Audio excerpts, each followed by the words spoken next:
Halo loh, apa kabar? Senang sekali kita bisa ketemu lagi ini di awal pekan tanggal 9 September, hari Senin ya, 9 September 2024. Berarti besok itu Pak Jokowi akan mulai berkantor di IKN sampai H-1 pelantikan Presiden dan Wakil Presiden terpilih Prabowo Subianto dan Gibran Rakabuming. Dan dari sisi Pak Prabowo sendiri kelihatannya sudah siap ini kabinetnya. Kita dapat bocoran ini dari adik kandung Presiden terpilih Prabowo, yakni Hasim Joyo Hadikusumo, yang menyatakan siapa saja yang akan masuk ke kabinet Prabowo Gibran. Dia memberikan clue saja nih, ada 4 orang alumnus dari Sekolah Taruna Nusantara yang bakal masuk kabinet. Dari sini kita mulai dapat gambaran seperti apa kabinetnya Prabowo Gibran ini, Bung Rocky.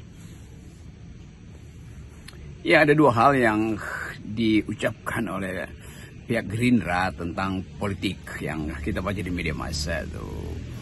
Yang pertama adalah uraian atau bocoran sebut aja tanda petik dari Pak Hasim Joyo yang salah satu petinggi Gerindra yang mengatakan bahwa akan ada 2, 3, 4 alumnus, ya mungkin alumnus ya, Taruna Nusantara yang akan duduk di kabinet Pak Prabowo nanti. Dan itu penanda bahwa sudah ada semacam pilihan-pilihan eksklusif, yaitu kalangan yang ada di sekitar Pak Prabowo adalah yang pertama di listing di dalam posisi-posisi portofolio kabinet Prabowo. Tinggal orang bertanya-tanya siapa, dan tentu Pak Hasim tidak akan bocorkan itu. Tapi yang jelas orang ingat bahwa Agus Yudhoyono adalah lulusan SMA Taruna Nusantara di Magelang. Dan itu penanda bahwa memang Demokrat pasti dapat kursi kabinet itu. Nah, dugaan-dugaan akan berkembang tentu. Dengan gampang kita bisa lihat siapa sih di sekitar Pak Prabowo yang lulusan Taruna Nusantara. Pasti lebih dari 4. Jadi tinggal diisi aja siapa yang paling dekat, siapa yang paling punya kapasitas. Tapi yang penting adalah ada semacam kepastian. Tentu orang akan anggap bahwa ya Taruna Nusantara itu adalah semacam persiapan untuk masuk akabri. Dan sekolah itu kan didirikan oleh militer pada waktu itu, zaman Orde Baru bahkan tuh.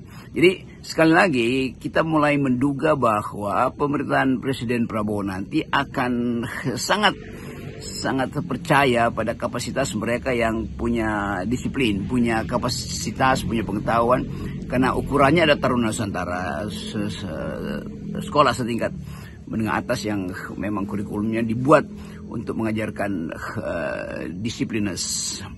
Dan itu yang memungkinkan orang mulai menduga ciri administrasi kabinet nanti seperti apa. Tentu disiplin adalah pertama, ketaatan dan kepatuhan adalah juga utama, dan kapasitas. Nah, orang silahkan menduga-duga apakah partai-partai lain punya semacam parameter itu supaya bisa masuk dalam kabinet Pak Prabowo nanti. Dengan menyebut setidaknya ada 4 lulusan Taruna Nusantara, kita mulai melihat ada perubahan ini dalam paradigma rekrutmen anggota kabinet ya. Kalau sebelumnya kan selalu yang diutamakan itu komposisinya itu mix ya, antara politisi dan profesional gitu. Ini sekarang ada tanda-tandanya akan kembali ke military heavy ya. Ya, sekaligus Pak Hasim mempromosikan SMA Taruna Nusantara yang mungkin akan dibuka di beberapa kota sebagai kawah candra di muka atau sekolah penggodokan pemimpin. Yang dulu kan kita tahu bahwa untuk jadi pemimpin ya udah masuk aja KNPI. Itu di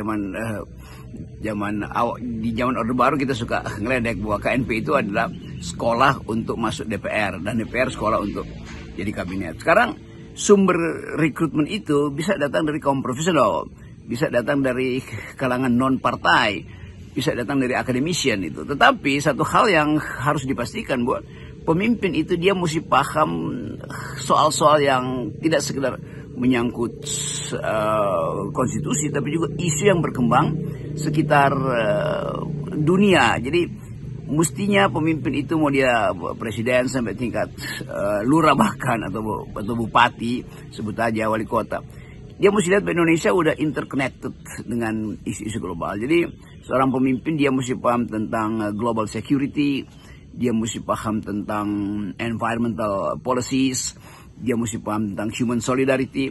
Nah itu sebetulnya kurikulum untuk menghasilkan pemimpin.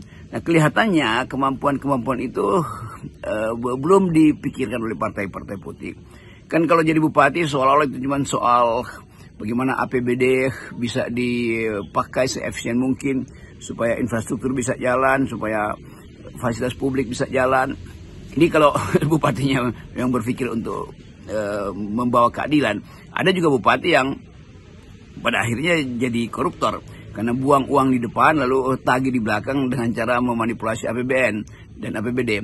Jadi ada semacam parameter baru bahwa pengetahuan seorang pemimpin itu harus mencakup pengetahuan tentang dunia. Karena sebuah kabupaten di Papua misalnya itu akan terhubung dengan peristiwa-peristiwa politik di luar negeri. Karena Papua tetap menjadi pusat gravitasi instabilitas misalnya. Karena aspirasi rakyat yang masih tumbuh dan orkestrasi di luar negeri tentang hak menentukan nasib sendiri misalnya. Juga di situ ada industri yang akan terkait dengan etika pengelolaan lingkungan tuh. Jadi kita mulai melihat bagaimana pemimpin Indonesia itu dipersiapkan justru untuk tune in juga atau fit and proper dengan isu-isu dunia. Oke, kalau tadi kita bahas pernyataan dari Pak Hasim, sekarang kita bahas pernyataan anaknya, Sarah Hadikusumo, ya, Sarah Joyo Hadikusumo. Ini kan dia juga wakil ketua umum Partai Gerindra yang dia menyatakan bahwa Gerindra itu tidak menutup pintu bagi PDIP untuk bergabung dalam pemerintahan Prabowo. Ini pernyataan ini bukan hal yang baru karena sebelumnya dinyatakan juga oleh Pak Prabowo, tapi ini makin membuat banyak orang yang concern dengan demokrasi itu mulai khawatir karena nantinya kalau semua masuk dalam pemerintahan, fungsi DPR sebagai check and balance kan nggak akan berperan gitu ya. Iya, berita kedua dari Gerindra adalah yang diucapkan oleh Ibu Sarah Joyo Hadikusumo yang juga kader dan seorang perempuan yang paham tentang soal-soal global tadi itu, cerdas dan muncul akhirnya di publik memberitahu bahwa Gerindra tidak menutup peluang bergabungnya PDIP. Nah kalau Ibu Sarah yang mengucapkan itu, tentu kita tahu bahwa ini pikiran dari lingkaran pertama Partai Gerindra tuh. Karena apa yang menjadi urgensi dari Pak Prabowo sebetulnya bisa dibaca dengan cara yang lebih cermat oleh Ibu Sarah tuh. Karena itu dia mengucapkan bahwa PDIP bahkan kita bisa tafsirkan begitu, sangat mungkin masuk di dalam kabinet tuh. Atau minimal PDIP akan bikin semacam koalisi di parlemen untuk mengamankan kebijakan dari Pak Prabowo. Ini bagus juga soalnya. Sebelum kita bicara tentang apa fungsi oposisi nanti memang ingin dihilangkan oleh Pak Prabowo. Tetapi memang Prabowo berpikir bahwa sebaiknya dirangkul aja. Hal yang bagus juga, nggak ada soal karena dianggap sebagai itulah Indonesia. Tetapi kita juga harus ingatkan bahwa demokrasi itu artinya ada perimbangan kekuasaan, checks and balances yang mesti diupayakan supaya kabinet itu tidak melenggang tanpa kontrol. Nah ini yang mesti dipikirkan oleh teman-teman di Gerindra supaya tetap ada perimbangan. Siapa yang akan mengimbangi itu? Ya tentu perimbangan di DPR karena DPR punya fungsi pengawasan tuh, terutama soal anggaran. Jadi kalau diucapkan bahwa tidak akan ada potensi atau peluang PDIP untuk masuk di dalam pemerintahan Pak Prabowo, juga harus diucapkan bahwa harus ada satu kekuatan pengimbang di parlemen, atau kalau di pers pasti kan ada pers yang harusnya bebas tuh, ada LSM, ada civil society. Tetapi mesti ada keterangan dari pihak Gerindra bagaimana nanti komposisi di DPR bila semua masuk ke dalam kabinet.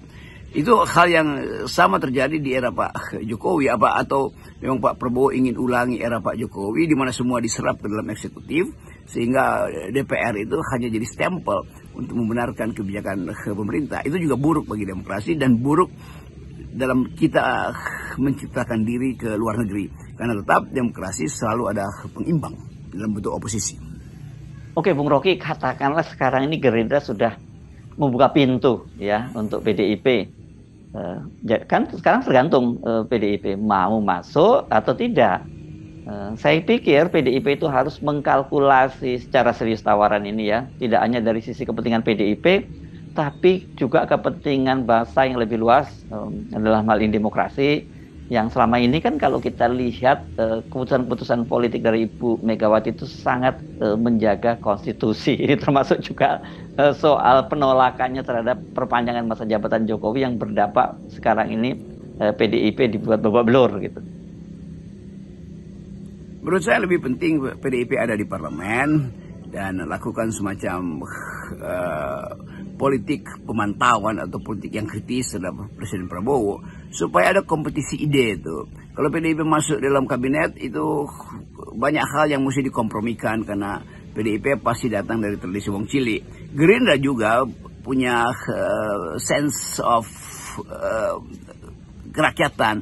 Tapi banyak partai yang sebetulnya di awal dia berupaya untuk masuk dalam kabinet tetapi bukan dengan motif sense of justice, tapi dengan motif positioning di situ untuk memungkinkan punya kesempatan mengatur kebijakan dan hal-hal yang diuntungkan karena ada di dalam kabinet. Lalu mulai proyeksi ke 2029 apa yang bisa diambil keuntungan dari posisi di kabinet. Kan ini mesti kita tinggalkan dulu. Karena kita mau fokus pada perbaikan ekonomi, kita mau fokus pada keamanan global, kita mau fokus pada perlindungan lingkungan, kita mau fokus pada persaudaraan manusia sedunia tuh. Jadi ide-ide itu yang akan dialami oleh Pak Prabowo di dalam kabinet yang akan datang. Jadi percaturan politik lokal atau nasional akan tergantung pada keadaan global, soal ekonomi, soal iklim, soal pertandingan senjata. Jadi semua itu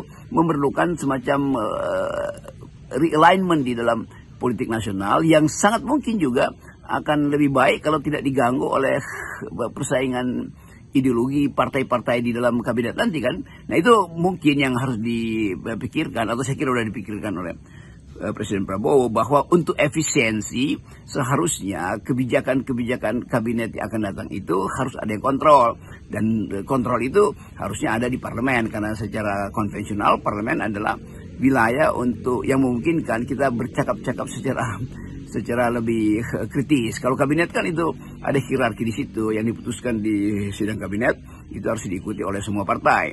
Tetapi nanti karena kita sistem multi partai bisa beda apa yang diucapkan di kabinet dengan positioning yang dikuasai oleh partai sebut aja PDIP misalnya di parlemen yang adalah mayoritas tuh. Jadi kemampuan kita untuk mengorientasikan negeri ini di dalam dua hal. Yang pertama adalah stabilitas dalam negeri, yang kedua adalah pengetahuan dan kapasitas untuk deal dengan isu-isu global, isu security, isu environment dan isu human solidarity. Apapun keputusan PDIP mau masuk atau tidak ke kabinet Prabowo, yang pasti ini ya, Bung Rocky, kabinet Prabowo itu hari pertama ketika mereka dilantik itu akan menghadapi satu situasi yang sangat berat, yakni keterbatasan APBN dengan utang yang menggunung dan beban kehidupan rakyat yang makin berat. Oke, yang pasti bahwa kabinet Pak Prabowo akan masuk di dalam 2-3 bulan ke depan di dalam kondisi kesulitan APBN. Dalam kondisi deindustrialisasi, di dalam kondisi daya beli yang menurun, di dalam kondisi upah buruh yang juga tidak lagi kompatibel dengan kenaikan harga-harga. Nah semua itu memungkinkan proses-proses politik ditukar tambahkan untuk mengamankan kebijakan. Jadi kita akan lihat satu keadaan sementara Pak Prabowo mungkin masih akan diganggu oleh faktor yang ada di dalam benak politik mahasiswa, yaitu kedudukan Gibran, juga faktor-faktor lain yang memungkinkan 100 hari pertama Prabowo masih harus pusing untuk melihat mana yang lebih urgen itu. Menstabilkan politik dengan membungkam pers misalnya, ya, itu potensial terjadi, atau mematikan oposisi dalam pengertian yang buruk, atau mengucapkan janji baru bahwa politik akan dibuka supaya semua orang bisa terlibat di dalam upaya untuk memajukan negeri ini. Jadi pidato awal nanti Pak Prabowo yang mungkin bisa dicicil dari sekarang, sinyalnya harus mengarah pada keterbukaan politik, harus mengarah pada janji-janji baru yang mungkin sekali dianggap sebagai kelanjutan dari janji Pak Prabowo, akan tetap menyelaraskan dengan keinginan Pak Jokowi. Tetapi kan pada waktu itu dua bulan ke depan kan situasi sudah berubah. Jadi ketika Pak Jokowi tidak lagi punya grip pada kekuasaan, tentu lebih mudah bagi Pak Prabowo untuk mendalilkan ide dia tentang politik selama 5 tahun ke depan. Itu yang kita tunggu sebetulnya. Tapi sinyal dari sekarang bisa kita baca bahwa Gerindra menginginkan kabinet persatuan, tetapi publik tetap ingin supaya ada oposisi itu. Gerindra menginginkan kapasitas kabinet itu disusun berdasarkan kemampuan teknokratis yang dia sebutkan bahwa minimal setiap postur kabinet itu diisi oleh mereka yang dekat dengan tradisi manajemen militer dari Pak Prabowo, yaitu dari Taruna Nusantara. Tapi kita akan baca ini semua di dalam waktu-waktu yang singkat, karena kelihatannya gerakan mahasiswa juga masih akan datang ke jalan untuk mempersoalkan hal-hal pelanggaran demokrasi dan ketidakadilan di masa Pak Jokowi. Jadi masih ada waktu untuk merenung apa nantinya postur kabinet Pak Prabowo, berisi demokrasi atau berisi pengendalian. Sambil kita menunggu. Salam akal sehat, salam 0%. Salam akal sehat.